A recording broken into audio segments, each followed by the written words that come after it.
Okay, risk reward in running. So whenever you're training towards something, whether it's in the gym, you're training towards a sport, you're training towards running, which obviously this is specifically towards running, you got to think about risk reward. Talked a lot in the past about getting fit and then starting your training program, which is usually 10, 12, sometimes 16, sometimes 18, sometimes 24 weeks. If you pluck something off online, an off-the-shelf training program, up to 24 weeks specific training towards a marathon or something different. And I think that's too long. I think if you get fit and then you start your training program, 12 weeks is enough, which is 10 dedicated weeks to training and 2 weeks of gradually decreasing the volume, but keeping the intensity the same. So hopefully on race day, you have fresh legs. The reason I'm always thinking about risk reward is I've learned the hard way through at the wrong times, just before a race, getting injured, trying to get too much, trying to be greedy with fitness, which is how I phrase it, where you're just trying to do that extra session or those extra 2 sessions, which you don't really need, but you feel that if you do them, you're going to be in much better shape for the race, which is... It's kind of like over the past 5, 6, 7 years, I've just got to the conclusion that there's so many times when I tried to do those riskier sessions to try and push it a little bit further and get that little bit extra fitness, where I maybe gaining that extra 1 or 2%, whereas if I just made the start line, I've got a chance to win, or I've got a chance to get a personal best, or I've got a chance to get a course record, whatever it is you're going for. So the purpose of training is to move forward consistently, and consistency is the name of the game. And in order to be consistent on a day-to-day basis, it's about that super compensation on the key sessions. So the midweek interval session, the midweek lactate threshold session, if you like, and then the weekend endurance long run.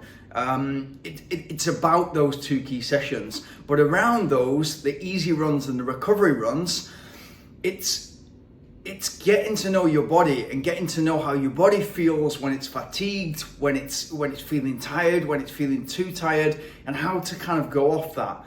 So if you think about the typical, maybe you've got in your plan that you're doing your weekend interval session and then your Sunday long run, for instance, and then in between there's a few 5 mile, 6 mile, 7 mile, 8 mile easy runs where you just kind of, hopefully you're in zone 2, hopefully the heart rate's quite low and you're doing those quite easy, and it feels, the purpose of an easy run or recovery run is to feel better at the end of the run than you did at the start. As I've said before, and I will continue to say, most people do their easy runs at too high an effort. They do them too fast, so that they're not recovered enough once it comes to those key sessions, which really count, and therefore they don't improve enough. And so you've got a lot in the kind of grey area. The faster sessions are not fast enough because the person isn't able to put in enough effort. The longer run feels a bit too much, or they get too much fatigue for it.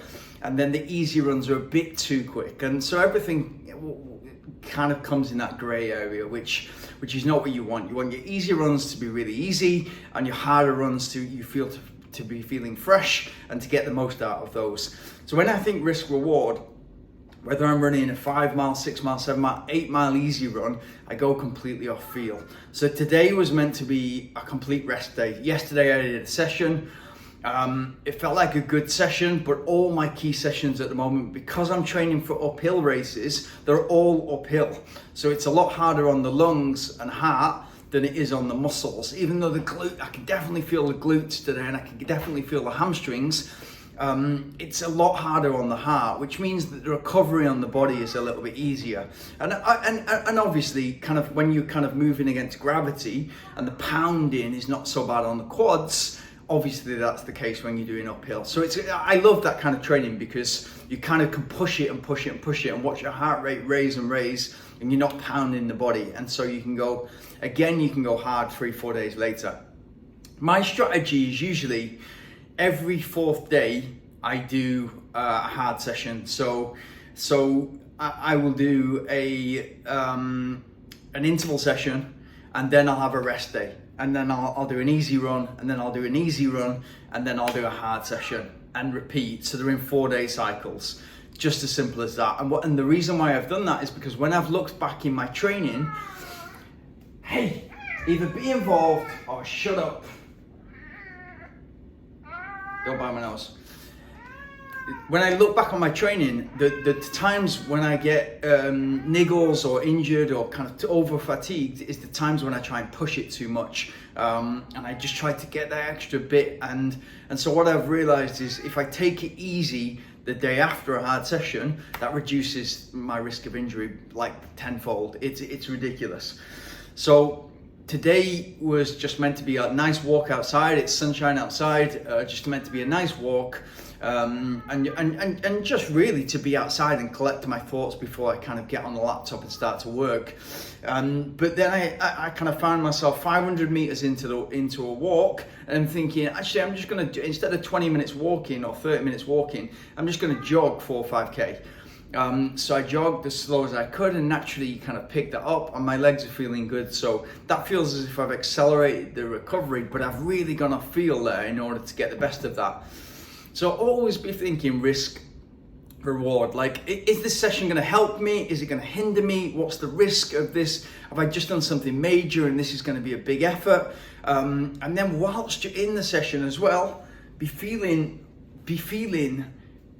kind of like be really in touch with how your body's feeling. So if you kind of if you pitch up to the track and you're meant to be doing 20 times 400 meters and it gets 8 of those reps into it, and you're not feeling great, your body's kind of feeling a bit sore, and you can feel the previous session, just back off. Like, why not just do 10 or just do 12 and just be sensible? Because over those 10 weeks of training, if you can get 80% of those sessions right, you're in PB shape. It's as simple as that. And if you just make it that simple, you're going to feel much more confident on race day.